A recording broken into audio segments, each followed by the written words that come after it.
So everyone, we got our hands on the M2 iPad Pro in the studio. Oh, actually, maybe this is the M2 iPad Pro.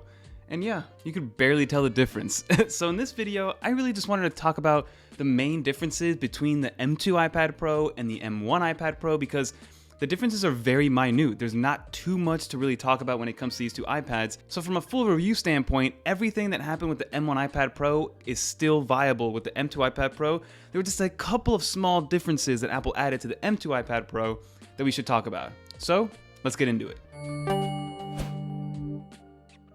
So first, let's talk about the only two hardware changes that I was able to notice on these two different iPads. So again, the M1 iPad Pro and the M2 iPad Pro, we're talking about the 12.9 variants. So the 11-inch variants, all these same things will apply aside from the mini LED display. But from a hardware standpoint, you can pretty much tell that they are different colors. Now, both of these were purchased as a space gray colorway, but obviously you can see that the M1 iPad Pro is a much darker space gray than the M2 iPad Pro. The M2 iPad Pro has a lot lighter of a hue, so it only makes me believe that the silver version of the M2 iPad Pro is even lighter and more of a starlight kind of white variant.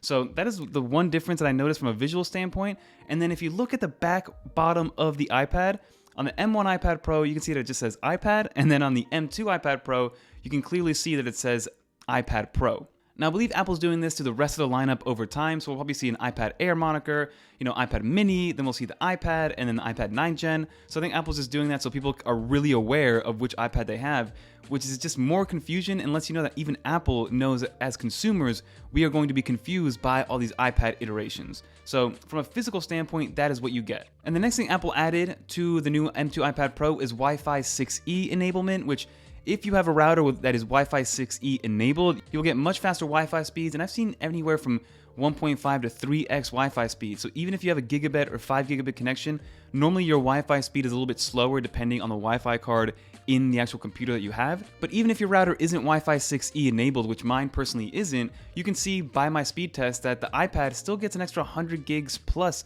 of download speeds. The upload speeds are pretty much the same. If anything, the M1 iPad Pro beat the M2 iPad Pro in upload speeds. From the download speed, even though I don't have a router that has Wi-Fi 6E, it's still able to pull out a little bit more juice, about 50% more juice from a Wi-Fi speed perspective. So again, is that worth upgrading from the M1 to M2? Probably not. The next addition was more 5G bands to allow you to use every tier of 5G, whether that's millimeter wave or low band, depending on which carrier you're using. Now, I personally can't test that because I did not get a 5G variant. I always stick to the Wi-Fi model of the iPad. But again, if you are out in the wild and you get a 12.9-inch M2 iPad Pro, then you will be able to use pretty much any Wi-Fi tower or cell tower and carrier and get whatever the best speed is at that tier. Another kind of incremental update that was updated on the M2 iPad Pro is that now the M2 iPad Pro has 5.3 Bluetooth connectivity versus 5.0, but even with the 5.3 connectivity, it still means nothing until it's actually implemented on the other side, like lossless audio and being able to connect even more high quality DACs and wireless DACs. So yes, it is 5.3 Bluetooth enabled on the M2 iPad Pro, but there's nothing that could take advantage of that as of today. And now let's talk about the one real tangible difference that you can notice. And even this tangible difference is nothing to write home about. So Apple implemented this new hover feature with the Apple Pencil 2. You don't need to buy a new Apple Pencil. The Apple Pencil 2 from last year or from 3-4 years ago will work with this, but you do need the M2 iPad Pro for this to be enabled. And we're still not sure if this is something that was changed from a hardware perspective on the display, or if it was something that can be turned on by software. Maybe Apple will give it to the M1 iPad Pro users at some point. But basically what this does is that it gives it some sort of like an S Pen-like kind of situation where if you hover over the screen and you get up to 12 millimeters of depth, if you hover over the screen, the iPad will recognize that Apple Pencil and then start to maneuver and kind of preview what it's going to look like when you do touch down on the Apple Pencil. Now you can see with some examples that I have, so in LumaFusion, if you hover over some icons and some buttons, for lack of a better term, it'll kind of highlight those buttons without actually pressing them. Very similar to how the cursor support works whenever you hover over a certain button. Inertia and physics kind of take over and really put the Apple Pencil over kind of highlighting that button. And that's kind of from a system UI. So any applications that have that cursor support will be able to use this hover feature.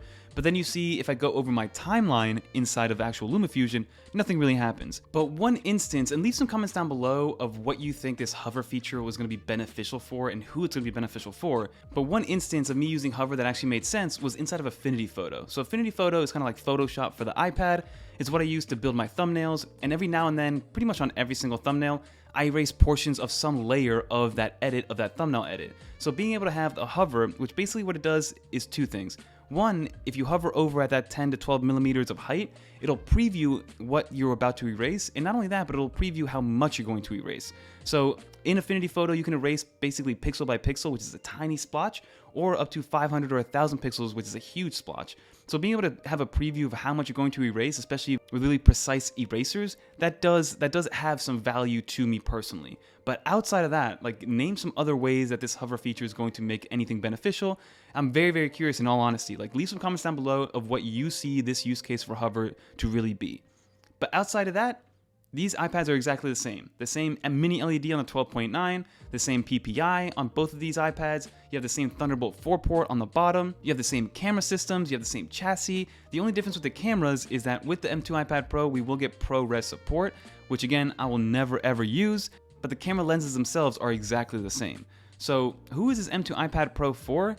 I really don't know, because the M1 iPad Pro, everything that the M1 iPad Pro could do, the M2 iPad Pro can obviously do. You do get a little bit of a performance bump, but I exported a 10-minute video and it took maybe 90% of the time that it would take for an M1 iPad Pro to export that same video in 4K 30 with multiple layers. So it's not anything where I'm like gaining a lot of my time back, which is a big proponent in upgrading chipsets. So in my opinion, this M2 iPad Pro is just the next new iPad Pro that Apple's going to keep in their lineup. You can no longer get the M1 iPad Pro brand new from Apple, so if you are looking to upgrade, that's the person that's going to get it. Somebody that's coming from maybe a 2015 or a 2017 iPad Pro, somebody that's getting their first iPad Pro, because even the 2018 iPad Pro is still a very capable device, it just won't have that extended monitor support that the new M2 iPad Pro and M1 iPad Pro will be able to do. But that is pretty much it, everybody. Not too many differences. Obviously, if you have an M1 iPad Pro, this iPad Pro is not worth it for you unless you really want that hover support. So sound off in the comments down below of what you think and who you think this M2 iPad Pro is for. But if you made it to the end, leave a little thoughtful in the comments down below so I know that you made it to the end. And like I said, leave some comments down below. I'm going to be there to answer a couple of them to see exactly who this M2 iPad Pro is for. But for me, it just ain't it for me, guys. If I have the M1 iPad Pro, I'm going to not be using this M2 iPad Pro. But that's going to do it, everybody. If you guys want to watch some more iPadOS, iOS, or macOS videos, click on one of these right here and go watch that Freeform video, because Freeform, I think, is the sleeper update of 16.2 and basically all of 16.0 on iOS and iPadOS. But I'm Fernando, and I'm out of here. Peace.